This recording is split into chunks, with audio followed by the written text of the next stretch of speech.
Hello, welcome to episode 18 of the Blindsided podcast. In this episode, we're going to talk about the opposite of attachment, how to unravel, how to take a look at and maybe do some letting go or detach. And so, in this episode, that's what we're going to focus on. And my name is Charlie Collins. I am a speaker, a coach, a best selling author, and I'm excited to be with you today. Hi, Charlie. Hi, everybody. My name is Brenda Hayden. I'm one of the founders of TimeForAttend.com, and we're an emotional awareness and an emotional intelligence coaching service. And we help people challenge their conditioned thinking. We show them how to inventory their disturbances so they can live a happier, more free life. Hi, my name is Leanda Pringle. I'm one of the coaches and founding members at TimeForAttend.com, and I can't wait to dig into the topic detachment. Yes. Fantastic. So anyway, I Brenda, last week we talked a lot about having attachments to doing it right or just the outcome. And and I thought a lot from our last week's podcast about geez, what are some other things? But I want to think about outcome. Why did I used to have attachment to an outcome? Maybe an event or having a gathering at my house. And people were going to show up at a certain time, and it was just going to be a nice evening, and everybody was going to be a certain way because that's the way it should be for all of us to have a good time, because that's what I'd like to see happen at my house. And maybe it didn't. People came a little late.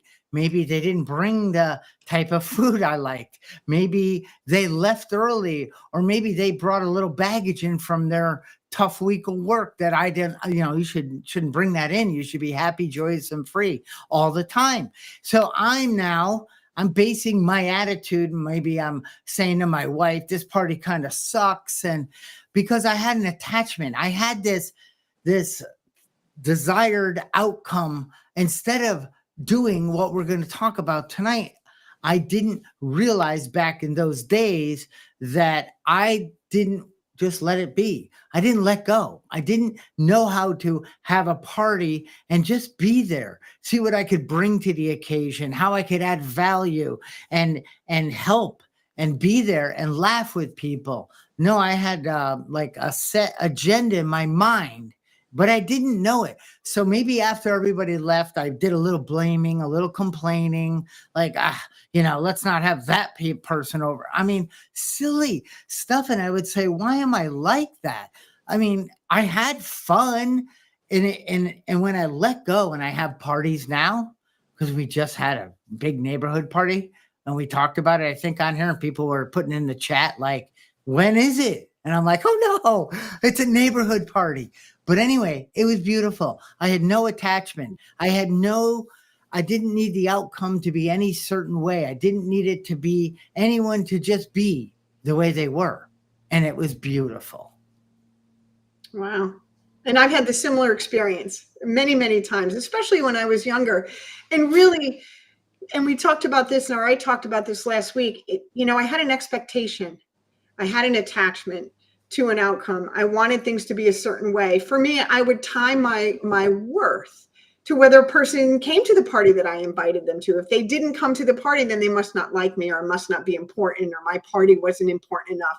So I was attaching meaning to the outcome of that party. And really, whenever I set an expectation or I have an attachment, it is a recipe for resentment and disappointment, because I'm trying to exert my will on other people. I'm trying to grasp from the outside to feel good on the inside. And again, it's so funny because I've learned that my will is what happens up here, right? It's got nothing to do with my heart. It's the stuff that goes on in my head. It's the tapes that play that says, if this happens, I'll be okay. If that happens, I'll be okay. If they come to my party and they bring the food and they enjoy my company and they like my house, I'll be okay. And those are all kinds of attachments that I used to have and sometimes still have because I forget. And I'm glad we're going to talk about the other side of that today. Definitely. I can definitely relate. And I think about how long are we taking to plan this party? Because this can go on for months ahead of time, weeks ahead of time. You know, we're in our head, we're thinking of all these scenarios and what can go wrong, what we need to do. And we got to clean the house and we got to do all this stuff. So think of how much of our lives we're missing, enjoying what's going on right in front of our face because we're in our heads thinking about all these disasters that could possibly happen at the party that's in 2 months or whenever. Yeah. Wow. I'm talking like 3 days before it. Okay. And I think that's wonderful because I know my wife will say 2 weeks out. I'll say, why are we talking about that now? I have a different, my attachment kicks in a little closer, but that's cool because wow, I didn't realize that I'm not present in those situations. I'm focused on, I could manage well if these people and people that I invited that I want here, but you know, they're just living outside the parameter of what I think everyone should do to be happy. Because like you plan longer than I do, and I might say, wow, you got some issues. and Brenda does the way she does it. And it's so cool because you were saying I can relate. You know, it's nice to not feel alone, but to not be like, what's wrong with me? It's not so much wrong with me. It's where's my head at? What is my desired position in this party? And that's when we start doing the work here. And Brenda, time for a 10 is like a perfect place to land and say, I had a party this weekend. All right, let's do it, Brenda. I'm going to tell you, I had a party this weekend and I walked away exhausted, a bit resentful. I found myself complaining about some of the people I invited. I blamed like them and the way they showed up late or left early or whatever they did. I blamed them for me not having a good time. Excellent, Help me Charlie. through this. You got it. Leanda and I are going to tag team and we're going to walk you through inventory. Oh no. This disturbance. This is a great one. So the first question I would ask you, Charlie, is what were you having the party for? What was the occasion to have the party? What was the summer solstice weekend party here at my house for all surrounding neighbors. Okay, it wasn't this one, but I can tell you in the past. So let me just say we're talking about, okay, so I was having a party to invite people in the neighborhood to come and enjoy the beginning of summer.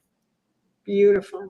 So your intention, you had an intention when you were creating the party, when you were writing out your invitation list, that you just wanted to celebrate the beginning of the summer with, were these close friends? Were these acquaintances? Were these inner circle people? Who were the people you were inviting? Neighbors that we're all really close and know each other well. We live in a nice community here. How often do you see them outside of things like this party? It depends how much I'm outside. They're outside. We holler. We go over each other's houses. So quite a bit. Can you quantify that for me? What does quite a bit look like for you? You know, I don't. Over the weekend, I might walk over to one of the neighbors' houses or another one. They might come to my driveway. We visit for a while. So no, I can't say at the end of the week. You know, 12 hours. No, a couple hours a week. Leanda, do you have any questions? So in your ideal setting, how would this have went as opposed to how it played out? People would have showed up on time. They would have, you know, had a little bit more discipline on the children that lay let loose in my house. They would have stayed a certain amount of time, and they maybe would have brought better foods that I like, which I never shared with them. Whoops. Now, would everyone else have had a good time if they were under those constraints? I did. Didn't matter. I was only thinking of me. Mm. You both made a noise on that one. So when people weren't behaving the way you wanted them to, is it safe to say they weren't behaving the way you wanted them to? at the party. They didn't bring the food you like. They didn't control their children. They didn't behave. Maybe did they behave the way you would have behaved if the party was being hosted at their house? Correct. That's exactly where my head, where you were bringing me. It's like if I had gone somewhere, I would have brought the right food. If I had brought children, they would have behaved properly and I would have shown up on time because it's rude to be late. And I would have stayed in the desired, I wouldn't have been a pesty neighbor. I would have been a perfect one. Mhm. Correct. They didn't behave the way you would have behaved under the same circumstance. Yeah. So, how many people are on the planet? About 8 billion. about 8 billion. What do you think the planet would look like if even, let's say, 100,000 of those people all thought the exact same way and behaved the same way and acted the same way? And It would be extremely boring. yes, it would, wouldn't it? Yeah. It would. Now, have you ever been to a party where you weren't on time, or you didn't bring the food you said you were going to bring, or maybe when your children were younger they didn't behave so well? Has that ever happened to you? Probably. Yeah. Yeah. But when you guys, I realized that I was thinking not of the attendees, not what do you call them? The guests. I wasn't thinking of their experience at my house at the party. I was thinking of my experience. So notice my first thing I noticed is that I was thinking of me. And that's first thing I need to for what we're doing in this session is I need to let go of me sometimes. Stop, it's not about me. It's about offering a space in a community and a gathering so people could have some laughter and just enjoy the company of each other. And how I fit into that is not their responsibility. Exactly. Right.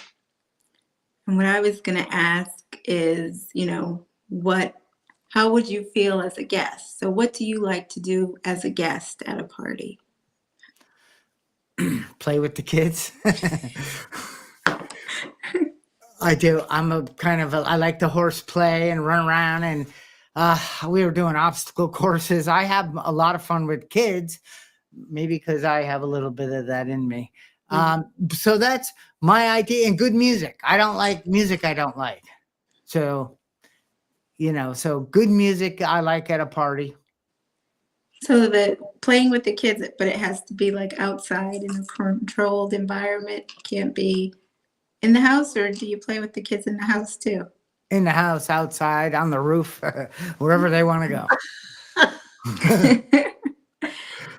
No, because one of the complaints was, unruly. Maybe that's not the word that you use, but that's how I interpreted children. And then, you get a child playing, they don't know how to come back to, okay, now I have to come back in the house and, walk through the house. They're still amped up and they're running around. Yeah. So that's, the beauty of like working with people like you over the years. And I just say now we had a party this past week. We did have this neighborhood party. The kids were not perfect, nor was I. The kids played inside and outside. The kids were definitely ramped up by the time it was time to go home. And a lot of thanks to me. How each of the guests in my home acted, what they talked about, none of that was in my paradigm. None of it mattered. I walked around enjoying the company of people. I had no attachment to the outcome. I had nothing mattered except that some people came right on time. Some people came 35 minutes late. None of it mattered. I was freed of the bondage of myself all night because the party wasn't about me. But I never would have known that kind of stuff if I didn't learn what me thinking about me was, me creating this fancied paradigm of how this perfect thing should look. So everybody, not just me, even though I put it on them, I want everyone to have fun. Yeah, right, Charlie. You want you to have fun. And they're just pawns in that game. So I learned these things. And what am I afraid of? They won't think it's the best party in the neighborhood. They won't like me. And it's like, man, I lived my life with that stuff, not knowing until I bumped into people like you guys. Not really bumped into, sought you out and said, help. You said something really important too, Charlie. You're talking about fear. And really, the bondage of self, and we know a lot about the bondage of self. When I'm the center of the universe and I'm wanting everybody to, play along my way, the way I would do it, or the way I think it should be done, it's really just a mask for fear. And you said that. And what is the fear? It's that they're not going to have a good time. They're not going to come to my party. They're not going to like my party. Everything isn't all all laid out perfectly so everybody can have a good time. And we're afraid we're going to be rejected or not loved, right? I mean, at least that was my experience. There was so much tied into it. And none of it was about the other people having a good time. Really, it was all about my own need for validation because I was afraid without it. Right. The fear makes us try to control everything. We try to control the guests. We try to control the food. We try to control everything because we're afraid of what our minds have told us could possibly go wrong, instead of just letting go and seeing what happens and enjoying the moment. When I throw a party now, I just put everything out, said, make yourself at home, and I'm going to enjoy the party. I don't even want to be the host. It's your house. Enjoy. Can't wait to get that invitation. I know, I'm coming too. Yeah. And, isn't it nice? And I notice at events where people that have a desired outcome and they have an attachment to the way we show up, and I have family, it doesn't really matter, but I notice that now. I notice, wow, I used to suffer like that.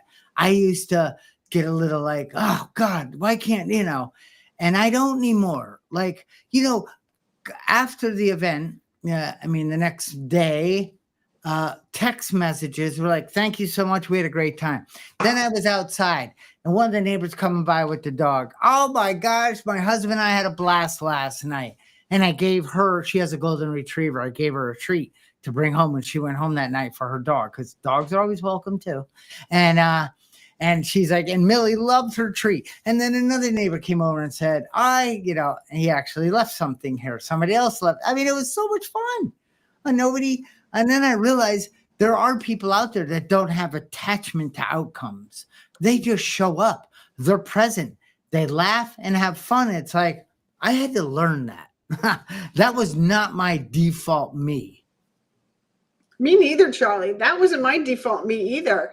I was one of those party throwers that I was racing around, not in the present moment at all, but racing around, making sure that if the chips ran out, I would fill it up right away, make sure everyone had drinks, make sure everything was hot, stayed hot. And you know the story, right? And, parties are thrown, at least today, when I have company, it's because I want to connect from here with those people that I'm inviting over. I want to sit down and have a conversation with them and not worry about whether the potato chip bowl is full or not. I want to know what's going on in their life and how their kids are doing. And that's a completely different experience. I do what Leanda does now. I put out what I'm supposed to put out. When people come to the door with the food, I'm like, put it wherever. There's, utensils in the kitchen, help yourself. And I just sit down and relax and enjoy the people, connect with the people, give and receive love. It's wonderful. Oh, well, I didn't start here. It was a long road to get here, and a lot of bumps and bruises along the way. And I think what happens is the more resistant you are, the harder it is that you're able to get to this place. The harder you resist. So it's like being in the water and you're trying to swim upstream. It gets impossible when the current is strong. But if you just let go, the water is going to take you exactly where you need to be. It'll take you to safety, right? And it's the same thing. So for me, before I got to this place, I was going through life trying to swim upstream and, out of breath, exhausted, running in circles. And it took me just being completely fed up to stop and reevaluate everything. Yeah. So I wanted to then move into one other attachment, things. So and why? Because I realized I didn't realize, but when I did, wow, that how critical environment that I live in, that my shed is, my garage, my office, my studio, my bedroom, my closets, my kitchen, how critical for me environments are for a healthy mind and for a healthy, good experience, because it doesn't trigger frustration or all these.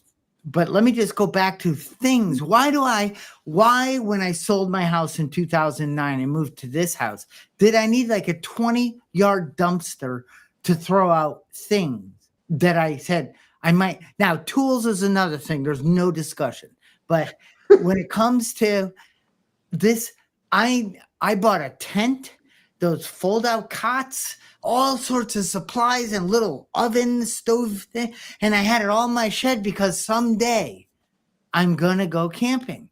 And I had it 10 years and it was great. And but I couldn't, I'd see it in there. And then I had to move the old pair of snow skis and a broken snowblower and then broken brakes. But I can't let go of anything because somehow this is a part of me or something. And if I throw that out, it's throwing out a part of me and I'm less than, because I am my stuff. And what I realized was my stuff owned me. and as I started letting go and pushing or donating, giving away, and putting items that I wasn't going to let go of, little lanterns, gas-powered lanterns, like I know the people I gave them to, and they have a lot of joy and they use them. And I couldn't do that for 6 years. I hung on to this stuff and it got dirty. Then I had another shed with things in it. Then I couldn't believe it. So I made a pact that I am not going to become that person again, because I am not what I have. I am not how many lawnmowers I have, or I need to start learning the art of letting go and putting these things in the hands of others who can truly get some benefit out of them. Excellent, Charlie. Stuff. I can talk about stuff for a whole podcast. I went through that phase where, I believed that if I had the right car, I would be happy and I would fit in. And if I had the right jewelry, I went through a phase where I had diamonds and sapphires and beautiful jewelry and a beautiful house and not one, but 2 Volvos in the driveway and a BMW. And then I got a Lotus. Like that hole could not be filled. This gaping hole of I'm okay, I'm enough, see me, see me, see me, could not be filled with the stuff. I remember having it all, right? I had money, I had a place in the Bahamas, I had a place in Connecticut, I had all the cars, all the jewelry, I had everything, a great relationship, it just had it all. And I was unhappy. I was unhappy. I remember getting to that place going, what's wrong? I don't understand why I'm not happy. This was what's supposed to make me happy. And it didn't. And then I ended up losing it all and starting over and finding some humility and seeing what was real. Today, I don't own a diamond or a sapphire. I don't own a sports car. I don't own a home even. I rent right now because I don't know where I want to live yet. And when I do buy a house, it's going to be a beautiful, quaint little house that meets my needs, not, defines my self-worth. But again, I didn't start here. It took falling flat on my face, having it all, and having that hole be bigger than ever because more just wasn't working anymore. And starting over with, and looking at life with a different lens. It took a lot of pain and a lot of suffering. And you're talking about letting go. And you know what? pain is inevitable. Pain is going to happen in life. The suffering comes from the attachment. You can have pain without the suffering. I mean, I hung on to both for a really long time. Today, I experience pain, but much less suffering than ever before, because I was taught by my circumstances and a tremendous amount of pain and suffering how to let go. You don't have to learn that way, by the way. I don't recommend it. Yeah, it's that mask, right? It's what we show the world, or what the world can see of us, where, everything has to be perfect, and I have a nice house, and I have a nice car, and no one is going to look at me, the real me. They're just going to look at my stuff and, okay, she's got it together. And for me, it was completely opposite. So I started off feeling like I didn't deserve anything. I didn't want to be seen. I didn't deserve, to be loved or taken care of or shown appreciation. And that's how I lived my life, most of my life, just doing for others. And that was how, it was manipulative in a sense, because I did so much for everyone else so that they would stay, so they wouldn't leave me, so that, I was loved.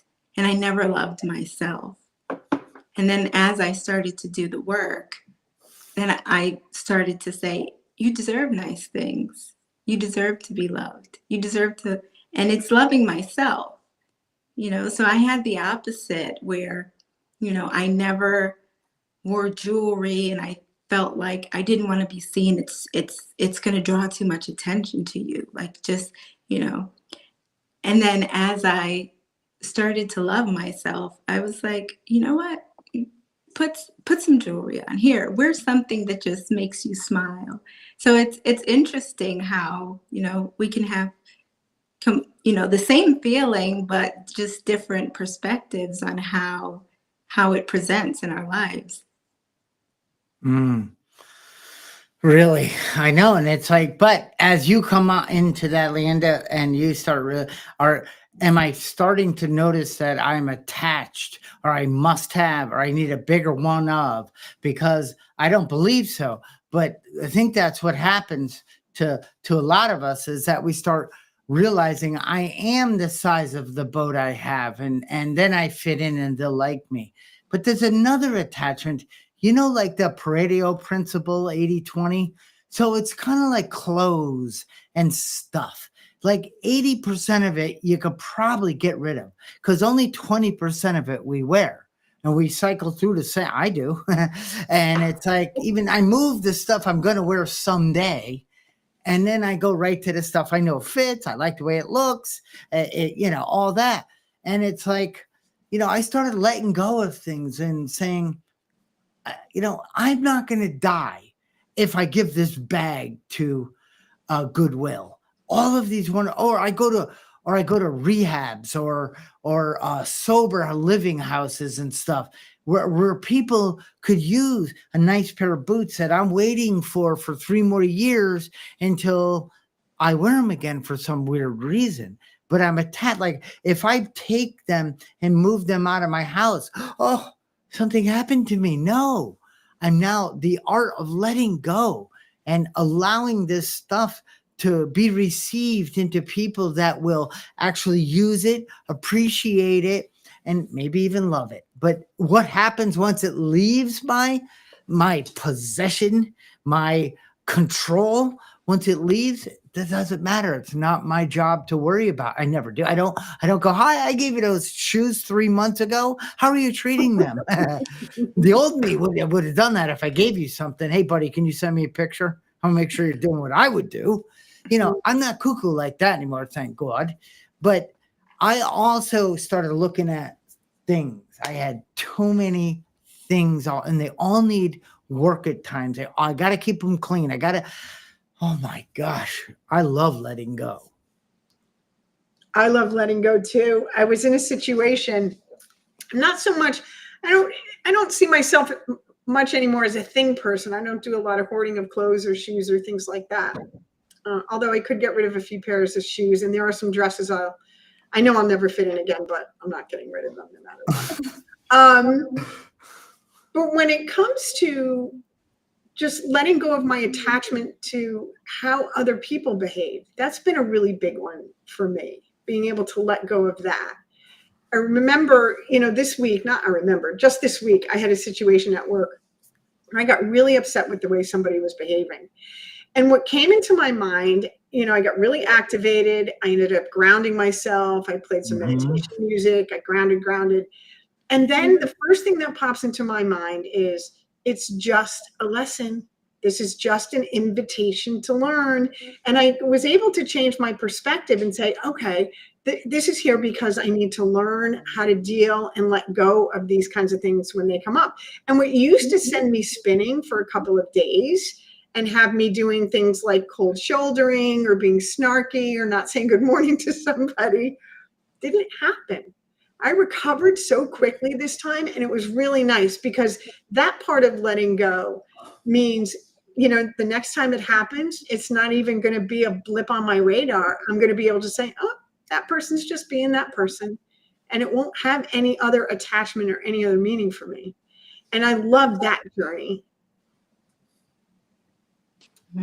Yeah, thinking about our possessions and people, they kind of correlate. So for me, I had friendships and relationships that I held on for dear life, and I didn't want to let people go. And we don't really have much in common anymore, but I can't let them go. I just have to hold on. And a lot of times, some of these relationships were one-sided, where you had relationships where, people were downright abusive, but I'll talk for me. I would just hold on to these relationships for dear life, for fear of letting them go, or fear that I would be alone, basically.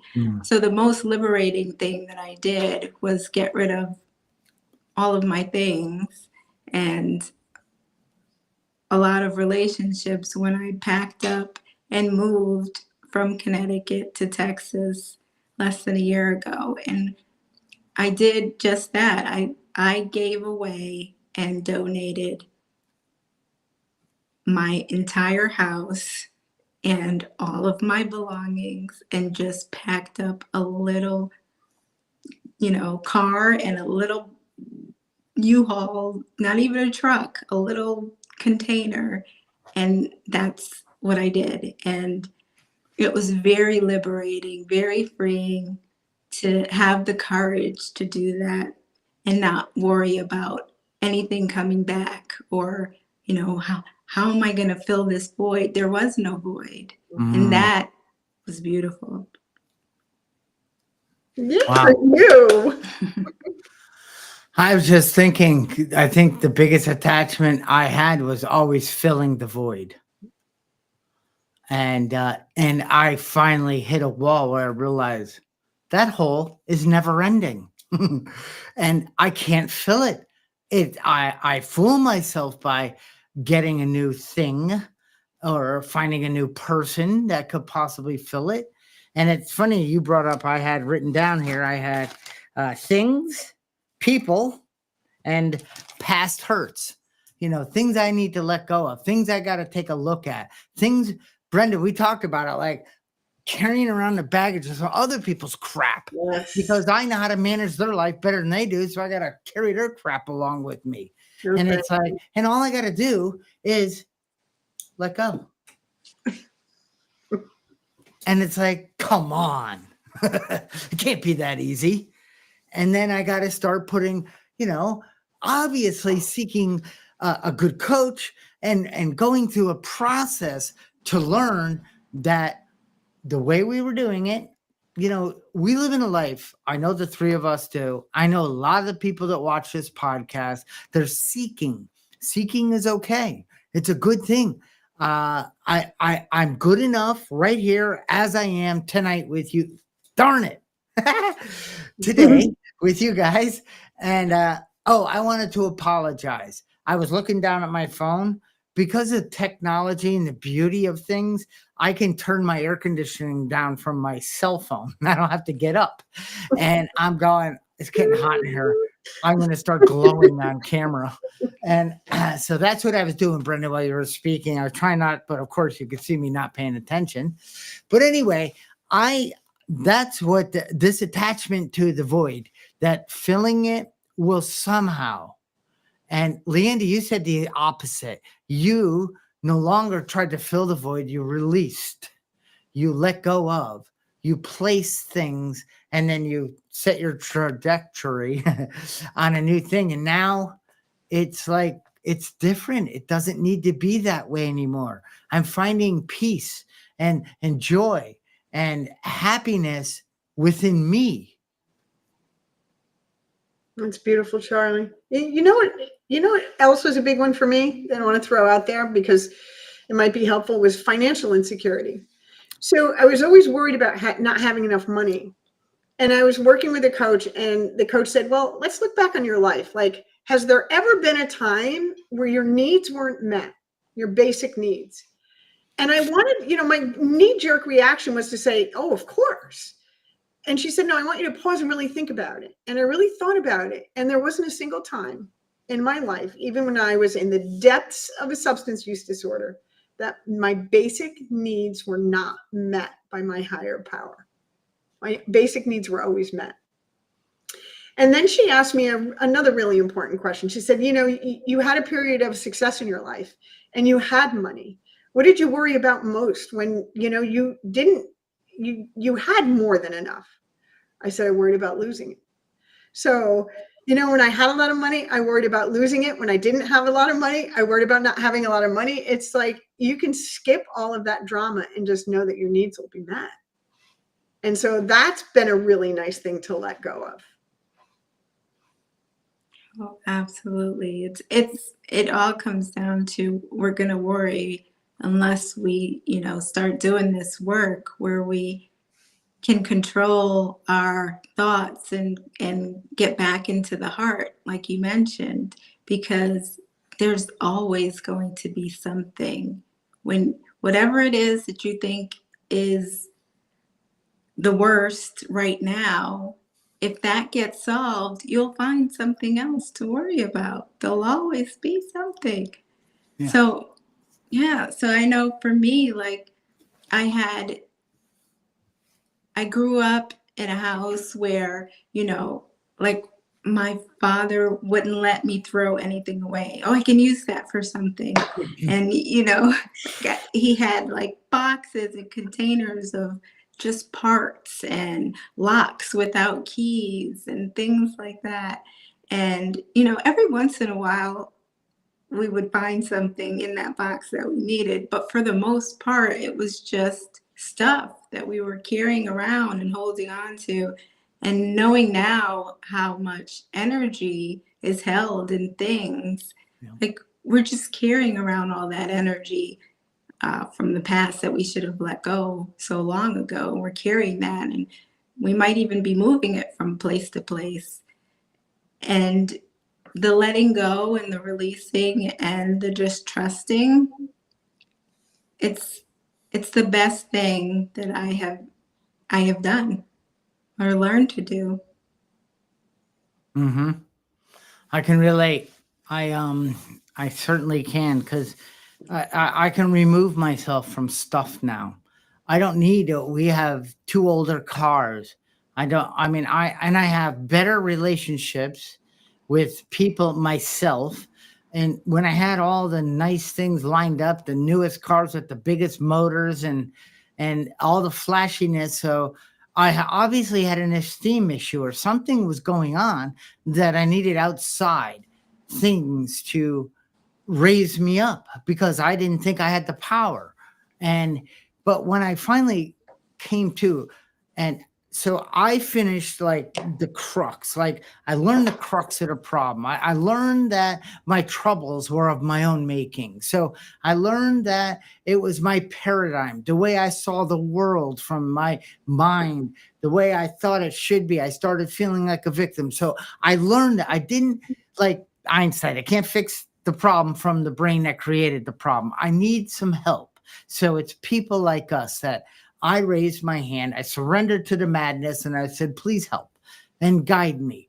And I remember getting, through the hard work and then sitting there and sitting in this space that I had never sat in. And I felt at perfect peace and ease for the first time in my life. I was honest. I realized a lot of my suffering, not all of it. The journey never ends. I saw my part in so much of my suffering. And I saw that I could now live a different kind of life with the help of people, a God of my understanding, and a clear path forward. And that's us. I mean, that's what, to me, but I had to do the work. And I don't believe that you could just wake up in the morning, because this stuff will keep showing, like the problem, we'll call it. This stuff will keep showing, as I think it's like whack-a-mole. All right, I don't resent my neighbor. Oh no, I don't like that phone call. Oh no, this box is, you know what I mean? So I think a good hard look until we can break free. We can sit in a place where we can now build we have a foundation, and we can start building the life of our dreams on top of. And that's what's so exciting to share on these podcasts with you guys and our viewers. Yeah, we're sharing the solution. For me, the most important part of the solution for me was to actually take the time out and really do a deep dive into my thinking and challenge and have somebody who didn't think the way that I thought, because they're not in my head, right? So have somebody else challenge my thinking for me and shine the light in just a different way than I had ever shown it, and show me something different about the way I'm thinking, the way I'm recalling a memory, what that memory really meant, right? And what I found is the majority of the memories that I had, the circumstances that I inventoried, the disturbances that I listed and went through, were so skewed. They were skewed because I was small when they happened. I didn't have a frontal lobe, for example, to process information and make sense of it. So because I couldn't make sense of it, I created a story. And now I'm an adult, and I'm still telling myself the same story that I created when I was 5 or 6 years old. It's not the truth. And that was a really hard pill to swallow in the beginning, because this was my story. This was my truth. But my coach reminded me, but that's the story of a 5 or 6-year-old or 12-year-old or 15-year-old. And your brain wasn't even able to ascertain the truth of the nature, the exact nature of what was going on in those moments. So let's try and look at it differently. And they held my hand. She held my hand through that process. And my perspective on all of these different events was completely changed. It was transformed. And then that opened up a whole new world for me to see outside of this little box I'd been living in, to see the world. It's like they say, a beetle's living under the rock. What's its universe? Its universe is the rock. Well, somebody comes by and lifts up the rock. Now the beetle's universe is everything that we see. And that's basically what happened to me during this process of what we do at Time for a 10, inventorying these disturbances and getting at the exact nature of what really happened and what it means. Brenda, was that John or Ringo underneath that rock?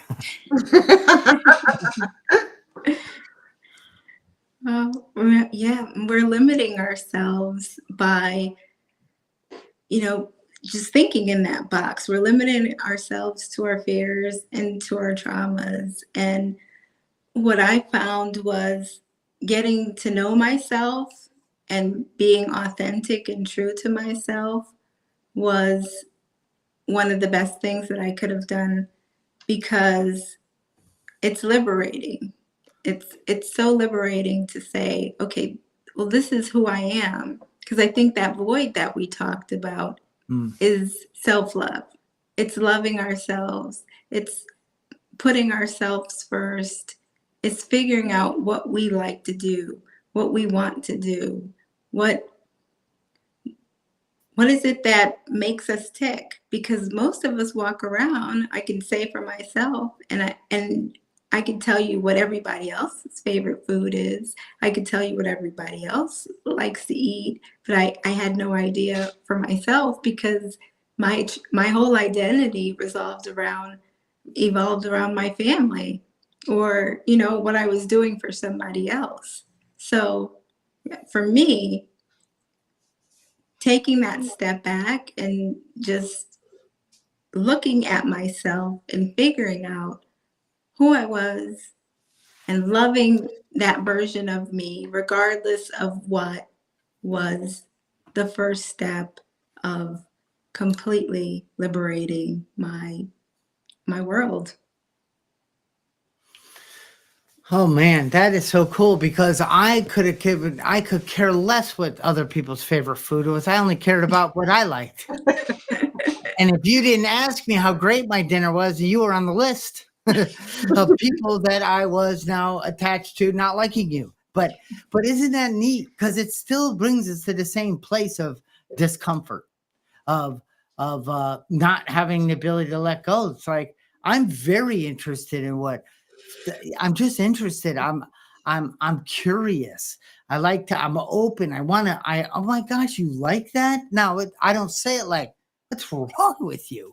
It's like that is so cool. I never would. You want to try it? I'm a little afraid, but I mean, that's the old me. I wouldn't even have known when anyone else was doing it because it was I know what I like, and if everyone else isn't ordering it, I mean, obviously they're confused. You know what I mean? It's like that's so cool to hear that perspective because I know it. Both of that brings us to a place of uncomfort and suffering, and really. Yes, it does.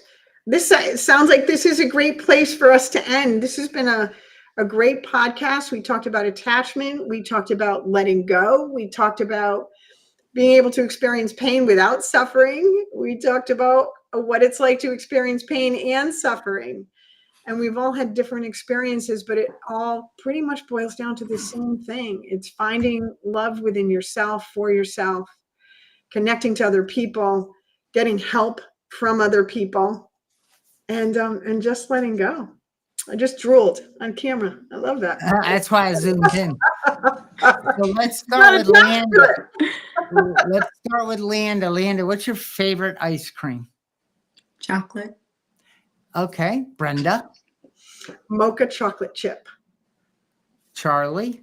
Peanut butter with vanilla and chocolate chunks. See now, and I care that you guys have those, but in the old days, it's been very nice to be with both of you today, and let's do this more.